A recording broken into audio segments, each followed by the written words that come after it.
許せ、サスケ。これで最後だ。In a story, sometimes it's the villains who are the most tragic ones.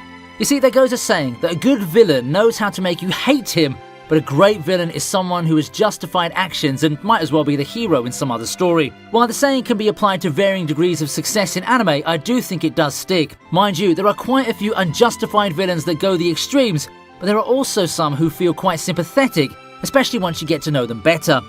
Being sympathetic or not is a subjective topic, so for today we won't be talking about the most sympathetic villains. On today's list, I'll be listing some of the shonen villains that I personally felt sorry for, whether it be due to their backstory, what fates they meet, or just simply the circumstances that they had over the course of the story. This isn't meant to be a villain redemption video, but I can't help but feel bad about some of these guys. Also, as this is a video with heavy ties to villain backstories and developments, expect spoilers, but I'll try not to go into too many details. Starting off today's list is none other than Ulquiorra.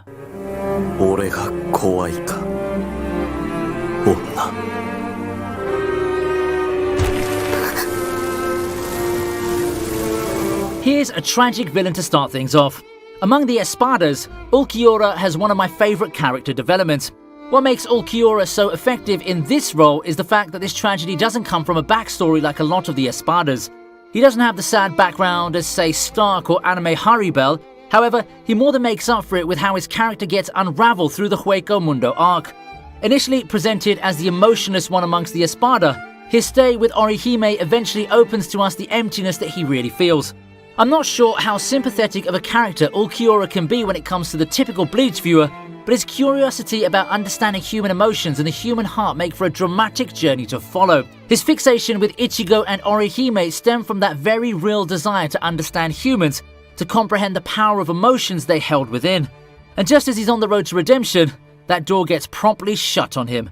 It's just a perfect way to end what I feel is one of the most hype fights in that arc. Up next, it's a man sucking on a pacifier, wearing a bonnet, diaper and bib. 俺なんかに出会いさえしなければ君はあなたありがと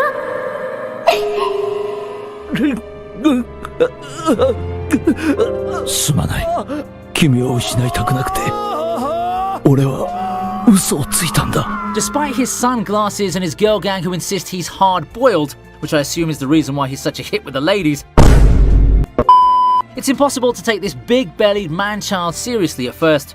But it turns out, the story behind that ridiculous outfit isn't just serious, it's seriously sad. Senor Pink's clownish appearance is a tribute to his dead son, one that he puts on for his wife, Russian. With their relationship already strained by their son's death, Russian leaves Pink upon finding out that he's a pirate and not a banker as he claimed to be. She's then involved in an accident and ends up in a vegetative state. A shattered Pink visits her in hospital every day. One day, on impulse, he puts on a baby bonnet to coax a smile out of her. To his great surprise, he succeeds, and that's the beginning of his transformation.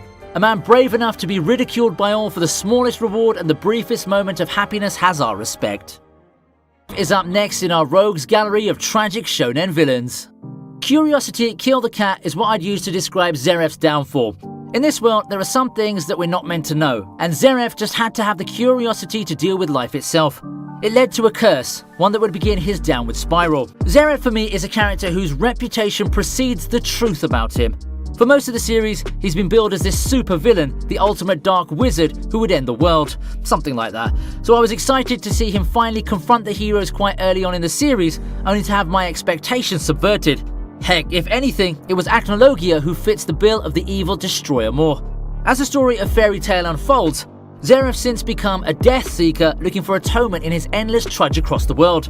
Various legends that tell of his evil have indeed been born, but beyond all these scary tales lies a broken man. I mean, seeing everyone you ever cared for die will take a toll on anyone, and that includes one of the most powerful wizards in the world. We move on from Battle Shonen to look at Isabella.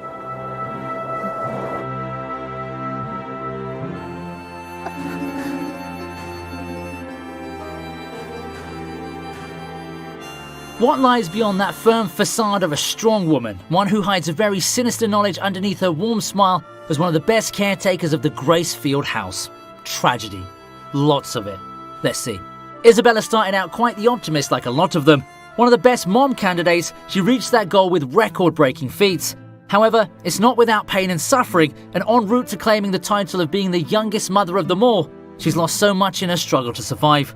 Her new role does open her up to the whole demon farming system that's plagued these houses, but as if the tragedy of the system she's trapped in isn't enough, she gets privy to another gut-wrenching truth. One of the children she's raising up to be fed is none other than her own son. For most of the first season of The Promised Neverland, you see Isabella as the cold, unflinching wall that the children can't ever seem to overcome. A powerful adversary who's overcome everything thrown at her, even attempts at usurpation from a fellow colleague. But the end of it all shocks us with a twist that gives a completely new perspective to her character. The Promised Neverland Season 1 is truly one of the best anime had to offer in its year. I think it's about time to take a halftime break. If you've enjoyed what you've seen so far, don't hesitate to subscribe.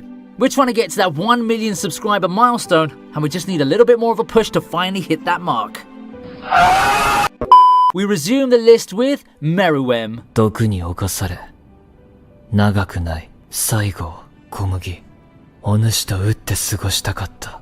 だがこの毒は伝染する。 I think it's not an unpopular opinion that Meruem is one of the best shonen villains there is.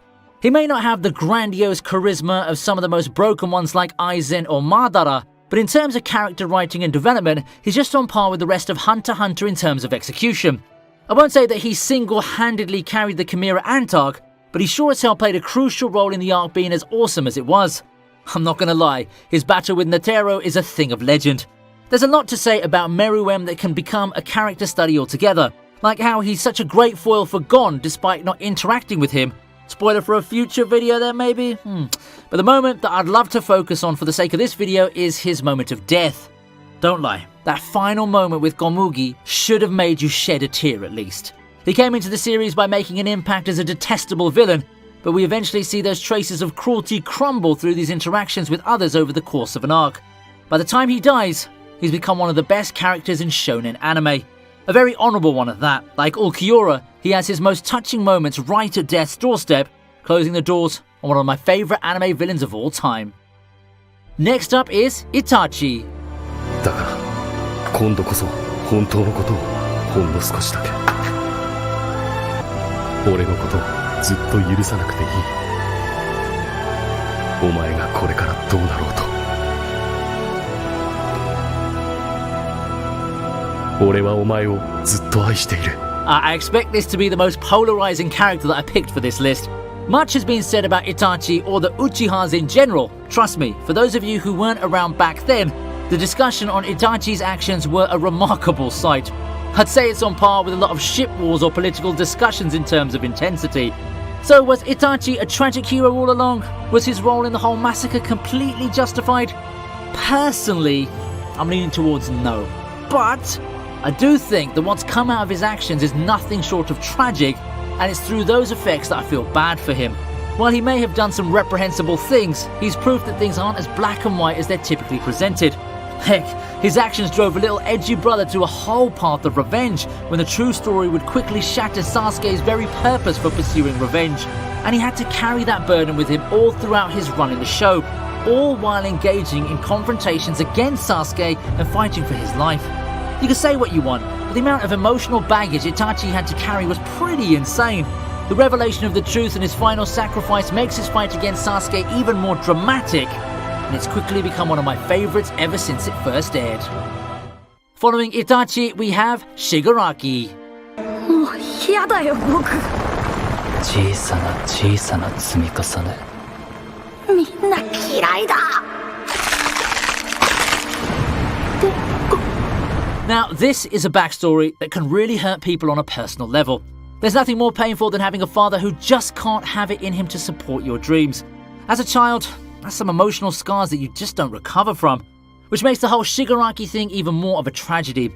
We could have had a hero with such an overpowered ability if only he had the proper emotional support that a child desperately needed from a father. But alas, it wasn't meant to be. And watching Shigaraki's whole story unfold was something that severely tugged at my heartstrings. More than sadness for the poor aspiring hero, there was the sense of frustration, a sense of anger at the father who was the reason for the child to grow into the diabolical Shigaraki that we all know today. In the name of anger and bitterness at the world, Shigaraki has done a lot of unforgivable deeds. But when you think about it, can you blame him for the path to villainy? When it's the bad guys who manage to show the most empathy and understanding towards him. Attack on Titan is about to wrap up, and it's about time that we paid more tribute to it to close this list. ライナー、すまない。お前は本当は戦士に選ばれるはずじゃなかったのに。俺がお前を持ち上げたり、弟を貶めたりして、軍に印象操作したんだ。Reiner's the textbook example of sanity slippage in Attack on Titan. We all know him for the big reveal he made to Eren, but by that time, he'd already gone off way into the deep end. It's the journey that I really want to focus on here, and it's on a road filled with nothing but sorrow. The once idealistic kid would find all of that crushed under the pressures of life. It's a long story to get where he is now, but I had nothing but sympathy for what he had to go through in his youth and as the main story starts rolling.